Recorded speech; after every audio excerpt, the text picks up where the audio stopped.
Coming out of NFT Miami, one of the best talks that was on my mind was Yu-Kai Chou's keynote about gamification.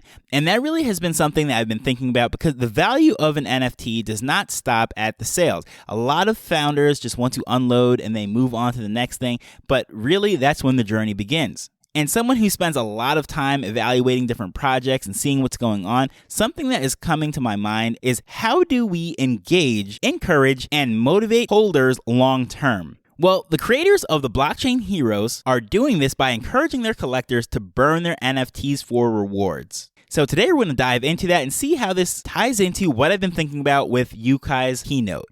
Hello, I'm Taj, digitally known as Tropic Vibes, the host of Nifty Business, where we highlight NFTs and explore Web 3.0 as we move from pure speculation to creating real-world value.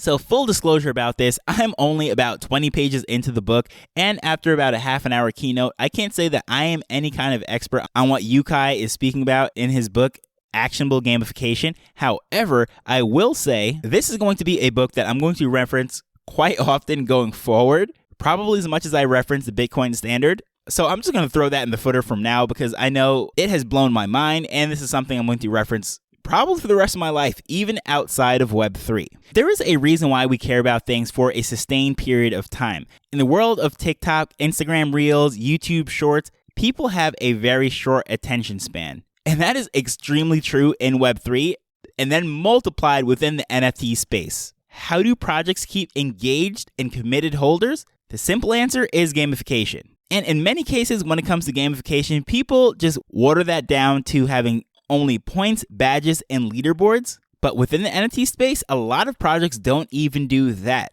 And going back to this now with the Blockchain Heroes cards, number one, why this caught my attention is because this was my entry point into Web3. My very first NFT that I ever collected was the Prophet, a Blockchain Heroes card, and that was on Wax. So when they make announcements and they're doing different things, it really sparks my interest because that was one of the things that I really enjoyed when I first came into this space.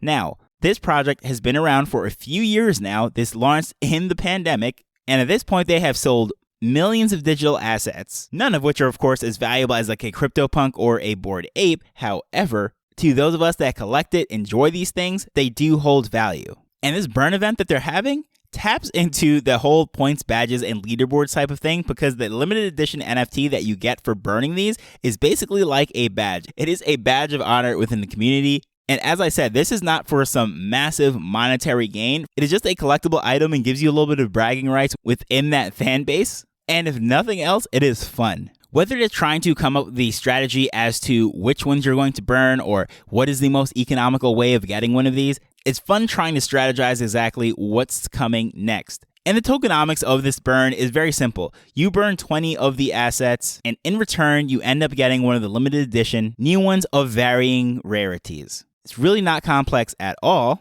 And as I said, this is not like burning Bored Apes and CryptoPunks. Those 20 could be amassed with just a few dollars. And this actually accomplishes a few things for a lot of holders that are involved. Number one, there is a burn of the supply. So each of these NFTs that are burned will reduce the circulating supply. And in theory, should raise the price of each one. But if nothing else, they're going to raise the floor price for sure. Because generally speaking, people are just going to sweep the floor, get the 20 at the cheapest, burn those, and hope to get a rare one as a result. And if not, the process is repeated over and over again. And also in the process, there's going to be royalties generated for the project because each of these sales that are going through, it's going to generate some royalties. And of course, as the floor price raises, the royalties are going to go up as well. And I did say that it is fun because trying to figure this stuff out, how much this is going to cost, it's trying to see if the collector can get an ROI. Using some simple math, it becomes a game. But again, these tokens are not going to buy houses, at least not right now. Maybe 50 years from now they might, but for the most part, this is about bragging rights and just having a good time.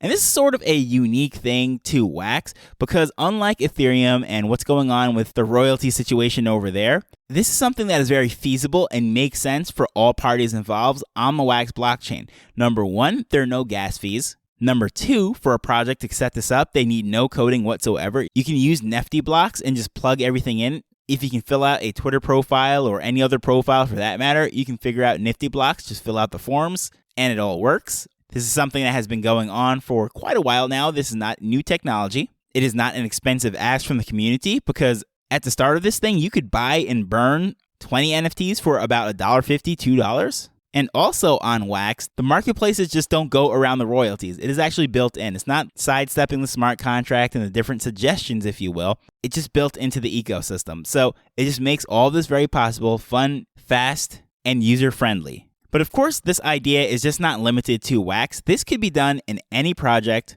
on any chain. In fact, what makes Checks one of the most exciting and valuable projects of this year is something similar, collecting and burning to craft something new. Although Checks is not as old as the blockchain heroes, and of course things are just way more expensive on ETH, it is still the same principle. These projects have gamified collecting. Another project that I could say has gamified collecting is the Bulls and Apes project, especially with the apes. Dynamic NFTs, changing the attributes, the clothing, the weapons, the fur, and so forth. Burning both fungible and non-fungible tokens in order to get something better and have bragging rights within the community. But I'd love to know your thoughts. Do you see other projects doing things like this? Those are the things that I would love to dive more into. So if you are following any projects that do these types of things very well, please feel free to let me know at Tropic Vibes on Twitter. But as usual, I just want to thank you for taking time to listen to this as we're learning and building Web3 together. So until next time, later. The Nifty Business Arrow is not investment advice. It provides insights and information within the space.